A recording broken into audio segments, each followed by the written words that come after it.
Hey folks, welcome to another Patreon Q&A session here on the Golden Bolt, where I take answers from my wonderful patrons, ideally once a month, but that usually doesn't happen because I'm bad at this, and I answer them. It's a pretty unique format for a monthly Q&A, especially when they don't come out every month. Yeah, so this is actually technically January's Q&A. I ended up putting it off a little bit for a couple reasons, as you know, some of you know at least. I got COVID in January, so that kind of killed a week out of my schedule, and then I really wanted to push myself once I got back into creating to have the Ratchet and Clank spin-offs video ready, because I felt bad not having that ready for the end of January as it was, because the only video was that Sly video, which was... I did do a lot of new work on that, but I didn't feel right just making that as a video and then giving you guys nothing else to really chew on, even though, you know, like 100,000 of you have never watched that video before, so it kind of worked out. But, yeah, so this is January's Q&A. It's very delayed because then after the All for One video, I immediately got Horizon Forbidden West and had to move into crunch mode on that. I say crunch mode, but it wasn't really a crunch. I got it on Tuesday, a week ago. Today, probably by the time a lot of you were watching this, I didn't have to do it for any deadline or anything. I just sort of wanted to, because with the way YouTube works, I was already behind the ball against the IGNs. I talk about that a little bit in the Horizon video, actually. But yeah, so then essentially what this ended up becoming was I kept putting it back, not because I didn't want to do it, but because I wanted to talk about the modifications I've made to my creative process in 2022, which hasn't worked super well because of, external factors such as the whole COVID thing. But I've been very good so far this year about keeping myself onto a relatively planned out, like day-to-day schedule, which I was never really good at before as far as the YouTube side of things go. It's like my least organized place. I can be organized in so many other places, but this is where I just let the mess inhabit itself, it feels like. So I wanted to start with that, and I wanted to start with, let's go with the word burnout. I'm not burned out. I don't want to say that I'm burned out, but I have been burned, I guess for a lack of a better term, on a project-by-project basis with some of these longer-form videos, in the sense that by the time I'm done with them, even if I only, put in a little bit of production work at the back end, I do the voiceover, I do the script, I do all that stuff, and then I send it over to my good buddy Chris to do most of the editing, and then, I come back and do some tweaks here and there. Even by the end of that process, just because recording an hour-long script is a lot, I'm very bad about doing it in segments because even though I'm good at picking up my lines and not sounding like it's two different takes, I just get paranoid about that, so I try to just record it all in one take. Like Legend of Dragoon, that was an 8-hour day where I was just in a hot, unfinished at the time attic recording voiceover away from home. That was that video. That was fun. It was like 90 degrees outside. That sucked, but I did it.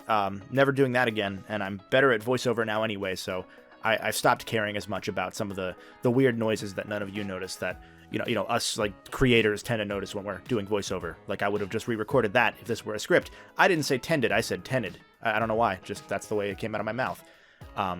And usually we all get paranoid about that. I've learned to stop giving a fuck because you guys don't care, so why should I? It's good content apparently. You guys like it, so I'm not worried about it anymore nearly as much.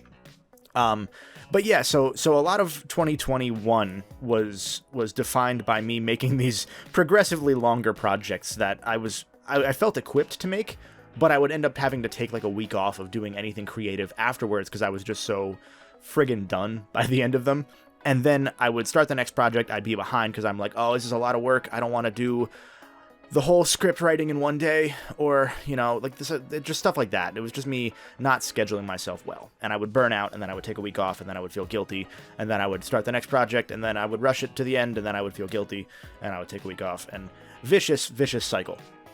And so in 2022, I got an actual like daily planner for YouTube scheduling purposes, where I map out my weeks, I whap out my months, and that's been really helping, I've noticed. So I'm kind of saying this for anybody that's watching. I know I have a lot of fellow creators that watch this, and even if you're not a creator, if you struggle to like start on like hobbies or projects or whatever it might be, consider like a daily planner of any sort, a small little book with a monthly schedule, daily schedule. There's pages for like affirmations of like, here's what I did this week. Did I get everything done that I wanted to? And I really needed that. I've felt, especially like now that I spend a lot more time on this and less on like my day job. I'm more sedentary, so I've had to make sure that I'm forcing myself to go to the gym even on the days that I don't want to. And because it was January, and then because I had COVID and lost all my cardio progress from not being able to run for like 3-ish weeks because I didn't want to go to the gym just after having COVID, obviously. It had been tough to go back to doing stuff like that and just keeping myself on that schedule when a lot of my work day is spent in a single room just chipping away at a computer. So, yeah, daily planners, good. And related to that, I'm going to get into the Q&A stuff now, only 5 minutes into the video. That's what you're here for. I had a question from Goldstorm that actually fit a lot of what I wanted to talk about with that pretty well from the other side of it, from like the viewer perspective. And that was from Goldstorm. He had asked essentially, ever since doing the hour-plus long retrospectives, he had been wondering why the channel was growing as much as it was from that, since you would expect with YouTube, people tend to want to stick to like a 15 to a 25-minute video and not really move much past that. And to some extent, that is definitely the case. I mean, I know for a fact, looking at my analytics, that although early on, these videos started doing as well as they did because they were so long and so thorough, that there's a ceiling to that because, you know, there's a bit of a stigma against really long retrospectives to some of the video watching community, for lack of a better word. You know, even if it's a regular viewer, they're going to see a 2-hour timestamp on my Up Your Arsenal video and say, no, I don't want to do that. No, thank you. And that's very understandable. You know, that's why I try to segment everything into like 15 to 20 minute sort of chapters wherever possible in the videos themselves. That's why I place ads around the 15-minute mark to try and like remind the viewer that it is a video they can take a break from, almost. Like, hey, you can pause if there's an ad playing. You can leave and come back if you want to. It's not really good YouTube manners, I guess. Like, it's not good upkeep to let viewers know they can leave, to be like that little fucking Wii Sports, hey, you should take a break. But, you know, I understand that what I'm making has that ceiling to it. And so that's actually why, related to what Goldstorm's asking, that's why a lot of my videos this year, I'm hoping to move down into the 30 to 40 minute range. I would say 20 to 30, but I know myself at this point, and I'm just going to go thorough no matter what. That's what you guys are here for. I'm just going to go thorough in different ways. So, like, I don't expect the Into the Nexus video, I'm saying this on camera, fuck. Don't hold me to this. I don't expect the Nexus video to be super long. Work has began on that. Production has began on that. I don't think it's going to be super long, and I split it off from the spin-offs video because I wanted that video to be 45 minutes long. Came out to like 51, 52. So I'm slowly whittling the stuff down and cutting myself for the sake of like just being able to engage new viewers and bring new people in, while still entertaining the ones that have obviously been here since, you know, day one or last year or whatever it is. And it also helps me in the sense that, like, if these videos are shorter, I feel better about making them, and they come out faster, obviously, not just in terms of half as long, half as much work, but also from the perspective of, well, actually, even half as long, half as much work. That's not really true, because if you look at my videos, the last like 30 minutes of most of my videos, I stopped caring about the edit almost entirely. Like, I put footage down and I cut it where like it makes sense to cut it, but the first 15 is where almost all of our work goes into, because these are videos you listen to more than watch, in my opinion. You know, you're coming for my voice, my breakdown, my writing, and if you see some good visual gags in there, hey, all the better for it. But I don't seek that stuff out into putting it into my content. I normally just leave that for if Chris has a really fun, dumb idea. Like Dana Carvey, George Bush in the Sonic Adventure 2 video. That one was perfect. That was not me. That was all him. Love him for it. But, yeah, so anyway, back to what I was saying. I think that I've been really working on shortening my stuff for the sake of being able to make more of it per month, being able to then hold myself to a schedule that feels more, I guess, professional for me, not really for you guys, but just for my own sense of, like, I don't want to release videos every 6 weeks. That feels weird, and that's what I've been doing a lot of 2021. And coming from somebody who made like 70 videos a year in 2017 and 2018, and did a lot in 2019, I think did like 35 in 2019, or maybe that was 2020. I don't know. I don't care.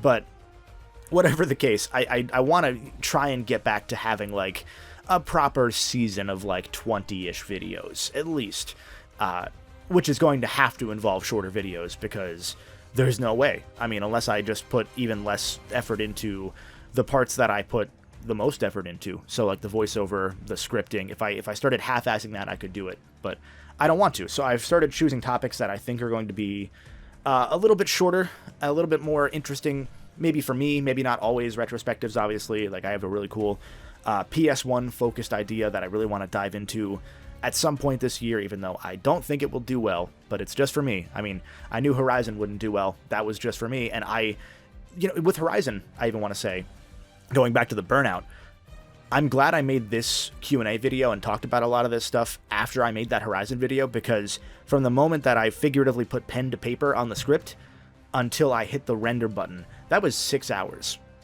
Maybe 7, actually. But that was like one day of work, given I did it at like 10 p.m. because my sleep has been back to not being great because I was playing a lot of Horizon last week. So I got to get back to my morning person ideal soon. We'll see if that happens. But yeah, doing that video just made me feel very good about my process, and reminded me, oh yeah, even if I just put in that like zero fucks given energy, I can still be thorough. I can still feel like I'm being relatively entertaining. That's up to you to decide, not me. But it felt in line with my other stuff, but with less stress about it. So to go back to my main point and what Goldstrom was asking here, yeah, I do think that there's a lot of people that do absorb these long retrospectives because they're so long and so detailed. And as Goldstrom had mentioned in his actual question, that some people use these as background noise. Again, I don't put a lot of visual focus into my edits for that reason, is that a lot of people use YouTube as a podcast service as much as they do, highly edited videos with a bunch of visual gags. That's not really what I ever aim to do, because I'm not good at it, so I play to my strengths. And in that same vein, though, I am selecting topics that I feel will be more conducive to a 30-ish minute video, and kind of covering my bases in that sense again, going back to a little bit of what I did before the Legend of Dragoon video, or the Ratchet videos are really where it started popping off. Because I made a lot of really short videos that I love that nobody has watched because nobody goes back to watch old videos anymore, which is cool, but I want to do stuff in those veins, and I'm selecting topics and alternating after Ratchet is my plan to alternate much more between a longer video and a shorter video, or have a longer video in production, maybe sent off to Chris to edit or whatever, while I just work on a shorter one in the span of a day.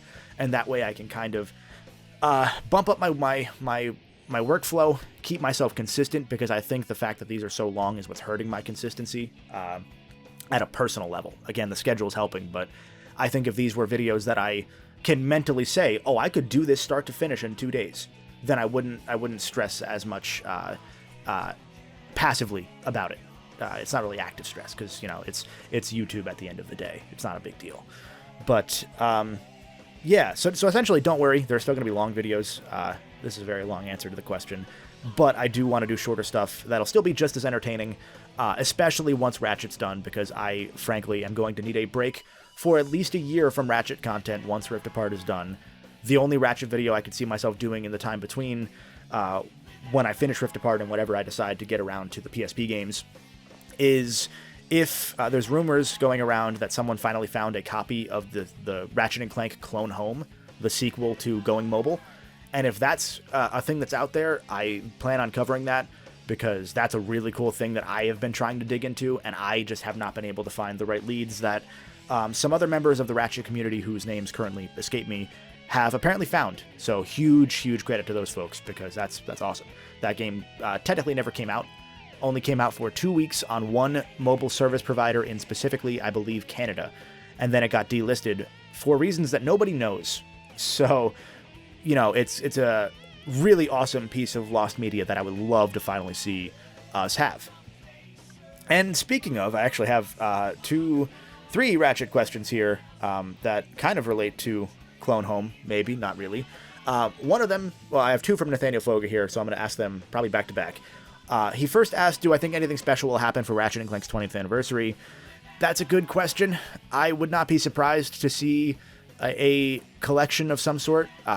I had a weird feeling when I played Ardolus and Rift Apart, and it was like the same sort of one-to-one level map recreation as what they did with the PS2 game for the first PS2 game for Ratchet PS4.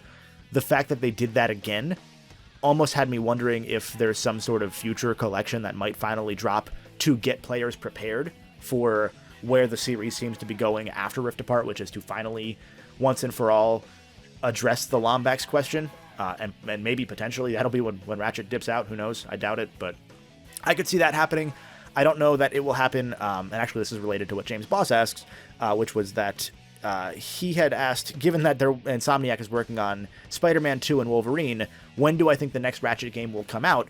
I think I answered that in the Discord server, which you can, again, if you want to be in that server, patreon.com/thegoldenbolt. It'd be a good idea. It's only $1 a month or more if you want to be super awesome.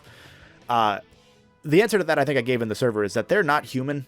I don't know how they do this stuff without crunch anymore, but apparently they don't have crunch, and they keep making all these friggin' absurd output in terms of game releases, let alone quality. I think that I wouldn't be surprised if there's a Ratchet game that comes out, maybe not before Spider-Man 2, but I wouldn't be surprised if there's one between Spider-Man 2 and Wolverine, because Wolverine, they didn't give us a date as far as I recall. I think that's just an announcement. And Spider-Man 2 is next year, we know. So I wouldn't be surprised if that there's something Ratchet anniversary-wise. It's like an anniversary game or a collection of some sort. I think that they'll be very careful with that, because the last time they did an anniversary game, people got mad about it because Ratchet fans don't know what they want half the time, or there's so many different little mini factions of Ratchet fans that the core fans just get mad about everything, and everybody else is like, hey, cool, whatever. Like, it's a fucking video game, I don't care. That's where I am. It's a fucking video game. Make something, I don't care. I'll probably enjoy it. If I don't, whatever. I'm not going to call it a sin. Y'all are fucking weird sometimes. And then Nathaniel Foga also asked what my favorite recurring weapon is in the Ratchet & Clank series. I did not think about this question ahead of time, and that's always a mistake because I am drawing a blank. Shit. That is... I don't want to say the bouncer because I know there's that weird bouncer backlash that people have, but I always fucked with the bouncer. That gun was such a visual spectacle on the PS2. I don't know. That gun kind of ruled. I was glad they brought it back in the PS4 game and in Rift Apart, especially essentially as a free gun, because you can't get that gun on PS4 anymore unless you pre-ordered. That never was made DLC, so it's gone forever unless you were pre-ordering. My dog is scratching the window. I don't know why. Teddy, what are you doing? Hey. You want to say hi? What'd you see out there? Did you see my favorite recurring Ratchet & Clank gun? Hi, buddy. What's up? Hi. I think he came over now. Guest starring my dog. Hi, buddy. What's up? I'm going to lift him up and see if he'll bark in the mic. Come here. Come here. No? No. No. He's doing his little cough thing because he's excited now. All right. Really? You're gonna sneeze? Hi. Okay, I've calmed him down. He wanted to play a little bit. He's relaxed. He's good. Favorite recurring weapon in the Ratchet & Clank series. Definitively the best recurring weapon in this series is the combustor. I will accept no debate on that front. No, I think with so many different guns that are like different names but the same concept nowadays, I always love the disc guns. The ones where you shoot little ninja stars out and they bounce and ricochet off one another, off of enemies and stuff. Again, for the visual spectacle, and also it's a cool blaster alternative, and there's a reason they give that gun to you halfway through the game as soon as your blaster is expected to be level 5 based on playtests. I always like that one. I don't think it's my favorite, but I'm going to go with that one for now because I will just keep thinking of random ones otherwise. And then we have 2 more questions, I guess really one question here, from AE Double, who had asked me, people usually say some games should have had more sequels to them and others have too many sequels. Any thoughts on games that probably work best on just having one title or more follow-ups that expand on it? I think that it's very much a case-by-case basis. I think that Ratchet & Clank could have ended at any point and no one really would have been too upset about it, except for now that if it were to end, people would be upset because they're so invested, and now Ratchet's kind of in that Sonic territory where there's so many different groups of fans, and there are a lot of them, that it's a wide appeal franchise that sells pretty well again nowadays, it sounds like. that has a core fan base that feels neglected and has a non-core fan base that are new to the games, and they're like, hey, these are pretty cool. So Ratchet would kind of be in that boat in the sense of like they could have ended whenever. Beyond that, though, I will give a huge shout out to Gravity Rush as maybe my favorite confirmed duology of games. I think those games came together in such a remarkable way from 1 to 2 and really built on one another in a satisfying way to end. I think there could have been a Gravity Rush 3, but obviously those games didn't do super well because they're very niche titles despite having some just incredible concepts mechanically. And I was happy that they got in and got out and did everything they wanted to do with it and just went for it. So I think it depends very much. Like, I think Assassin's Creed is nowadays, for example, that game exists for people to play it every year. That's sort of like, that took the place of a game like a Ratchet and Clank, which is no longer a yearly franchise. Although Assassin's Creed is now, again, no longer annual, but that's besides the point. Those are games that you just pick up, you play them, you don't think about them too much. There's a spot for them. There's a spot for those, for the Call of Duties. Even if they, in the Assassin's Creed example, they still kind of follow, I think, the same core story deep down. I know the Desmond saga was resolved, I think, not well. And now they're doing that weird Greek god lady who's the main character of the Greek one, I think, and she's in the Viking one as a DLC. I don't know, man. I'm glad they have an audience. I don't care anymore. I stopped playing after Brotherhood. They made too many of them. I don't care. It all just depends. I think it's all very dependent on the game, and if you can tell the story you want to and the amount of games you want to, you should consider yourself very lucky. But also, if you strike gold, I don't blame you for, as a studio or as a publisher, trying to continue that saga as much as you possibly can. Like, I think huge respect to the Uncharted franchise that we haven't seen another one yet. I'm not going to count the movie. I think that the fact that ended on 4, and then 4's DLC was obviously turned into its own game, but that's a whole another weird scenario. But, like, you know, Drake's story is done. If they bring him back, I will be sorely disappointed whenever they inevitably might consider doing that. I think that they should be done with him, and I would not be against more Uncharted. The Chloe game did pretty well in that regard. I think that was one of the better Uncharted games, all things considered, despite its length. And they could continue the series, but they were like, no, we're done. We're gonna take it and end it for now, and leave while we're ahead. And I respect that, yeah. And then AEW's last question is the top 10 Clank is always right moments. I just want to say it's funny because there are people that get mad that I say that, and I find that hilarious because it's just a joke. Like, there are people that go, oh, the Clank was wrong in the first game when he said that they should stop Drek and go look at Quark. And it's like, yeah, I don't know. He was an infant. He was born literally minutes prior. I'm not gonna knock an infant for being wrong once and then never again. His character trait as Clank is that he is always right. And also, here's a little fucking spoiler for you guys. I've planned out this whole series of videos in November 2020. I've had jokes ready for over a fucking year now, close to a year and a half. Clank is always right is because he builds a fucking Dimensionator at the opening of Rift Apart and almost destroys the multiverse. Of course he's not always right, you fucking dinguses. Fuck, man. Some of y'all need to touch grass. Anyway, that's my Patreon Q&A. If you want to get insulted more by me, you can go to patreon.com/thegoldenbolt and give me money. You don't have to. You can ask questions down in the comments below if you would like to. I answer those as often as I see them whenever I can, as long as they're not weird. If you leave a weird question, I might not answer it. But if you're a patron, I will answer your question. So yeah, for patrons, this will probably be the video under which you can comment your questions for next month's Q&A. I'm probably just going to combine February and March at this point because we're almost done with the month. So yeah, well, let's have a longer Q&A next time. This one's already long enough because I spent 10 minutes talking about nothing. So hey, I made it work. You got your money's worth. So yeah, as always, I will catch you folks pretty soon. The Nexus video will be out pretty soon. I have another video here on this channel coming out on March 3rd, the birthday of the first of the original Golden Bolt channel. That's a special one you guys have been really looking forward to and telling me you wanted, so I'm very excited to share that one with you when that one drops. So, yeah.